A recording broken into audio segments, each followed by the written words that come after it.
Right, hey, what's going on everyone, it's Weston here. So, I got a request to do a PC setup video, and this is it. So we're going to start off with the case, and then we'll get inside to show you the components in a minute.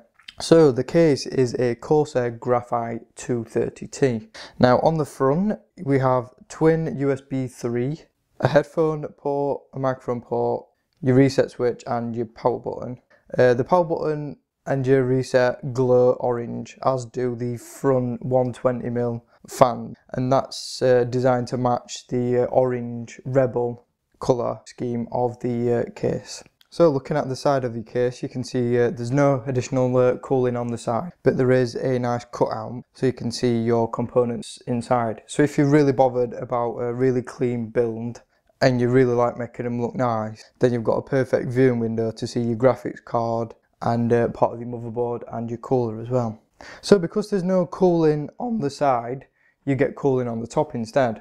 So on the top you can have either two 120mm fans or two 140mm fans, and as you can see from the top, you can move these nubbins around to mount your fans, so you can see you've got additional slots for the larger fans or the ones for the 120. Also you can mount a dual radiator water cooler on top of this as well. So around the back you've got another exhaust fan here, a 120mm, and that is included with the case, as well as the two 120s at the front. So you can see there you've got room for your I/O, as well as additional cooling, your PSU, which is bottom mounted, which I prefer because you get a pretty decent airflow from the bottom, which also comes included with a filter as well, so you can clean that to protect your PSU from getting dust in it. And then here we've got expansion for 7 PCI, so you can have a multiple graphics card setup, or you can include sound cards and other additional features as well, depending on which motherboard you have.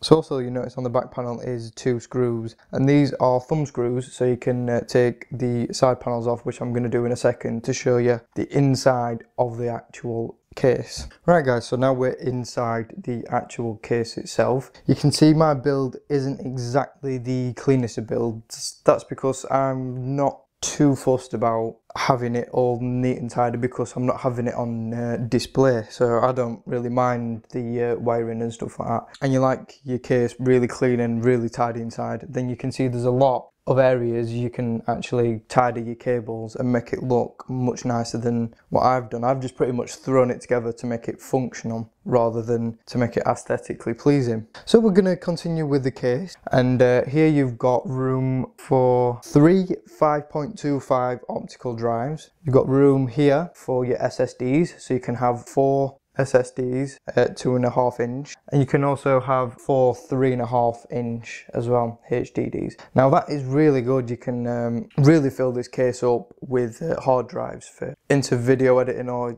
you do a lot of gaming and you've got a big gaming catalogue, then you can put loads of hard drives in here, and it'll easily do whatever storage needs you will need. The only issue is, if you have this full with hard drives, it does block the airflow from this bottom fan, which is a little bit of an issue. Also to note on this case is there is room down at the bottom for an extra fan. That can be up to 140mm. Right, I'm just going to run through a couple of specs of the case now. So it's 505 this way, by 210 this way, by 440 this way. So it's a fairly compact case in comparison to some other cases that you see on the market that are twice the size of this one. So in here you've got room for a 200mm ATX PSU, room for a 360mm graphics card, and the case is also compatible with mini ITX, micro ATX and ATX motherboards. The case also weighs 6 kg. That's because it's mostly made from steel, so it's a really solid built case, and it feels really nice as well.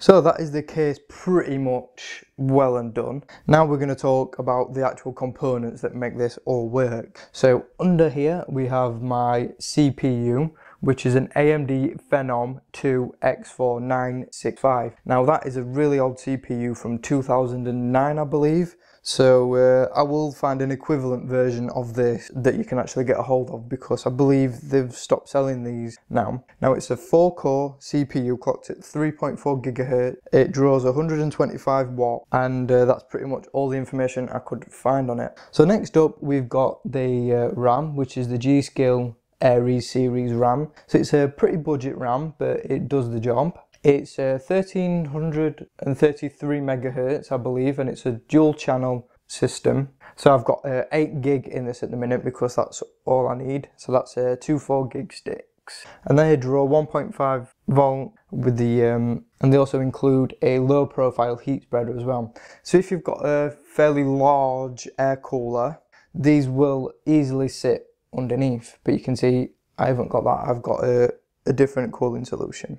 So for the motherboard, I have a Gigabyte GA78 LMT USB 3 version 5.0. Now it is a decent motherboard. It's got a fair amount of features on it, but personally I wish I'd have spent a little bit more and got a better motherboard. That's because it's lacking a lot of fan ports, so it means I can only have 2 fans on it, as well as the one for the CPU. A little bit of a shame, because I would have liked to have more fans up at the top for extra cooling, but this doesn't support that. It also only supports up to 1333 megahertz RAM, which is not great for people who want a lot of performance out of their PC. So in that respect, it's more for budget, sort of low-end use, rather than for gaming or heavy video editing. Now to the CPU cooler, I went with water cooling instead of air cooled. I've heard good things about both, and I've had air coolers in the past, and I just wanted to try a water cooler. So I went for the Cooler Master Sedion 120V. Now this is a 120mm fan and radiator, and it is a tool-free system, which you can see there. And it also comes with a mounting kit for Intel and AMD as well. So I will put all that information down in the description, so you can check out whether it's compatible with your motherboard and your socket as well, and what chip you're using. Then we get to the beast of a GPU. Well, I said beast, it's not really. It's a 2 gig DDR5 MSI Twin Frozer 650 Ti overclocked. It's a bit of a mouthful, but again I'll put the link in the description so you can see that. Right, so a couple of specs here for this. It's clocked at 1033 megahertz. It's 2 gig, like I mentioned already, and it's got a 6008 memory clock. The connections on the back are DVI-D and DVI-I, HDMI. So it's got a couple of ports, so you can run dual monitors off of this without a problem. And it's DirectX 11.1 compatible. Right, so now that's pretty much all I can say about that. Next up we've got the PSU. Now I went with Corsair because I've read really good things about their PSUs, and to be honest, it's been a really solid performer. So this is just the CX600. It's got just about all the power I need for running my current setup, but when I am upgrading, I will probably need something a little bit more powerful. Right, and then we go to the storage over here. So I've just got a simple 1TB Western Digital hard drive, just for all my files for YouTube, all my raw files and stuff like that. That's where all that's stored. And I've got a couple of games on there as well, but not too many. And then you've got my main hard drive for my OS, which is a Kingston HyperX 120 gig SSD. So again, I will include all the links in the description where you can pick these up and where you can see some more specifications for this. And then finally, last but not least, we've just got a really cheap, just a Samsung disk drive, and that was just to put the operating system on. And I haven't used it since, so yeah, there's not too much of excitement there. And that is pretty much it. So like I said, it's a pretty affordable setup, and it does the job for what I need it. It's pretty good for video editing, and it's pretty decent for gaming as well. So like I said before, if you want this system benchmarked, let me know down in the comments of what software you want me to use, and give me some suggestions of some games you want to see playing, and what sort of settings you actually can achieve with a system as this. So what I'll do as well is I'll put all the pricing and stuff just to show you how much this actually costs, because off the top of my head I cannot remember. So right guys, thank you so much for watching. I hope you've enjoyed it, and I will see you all on the next one.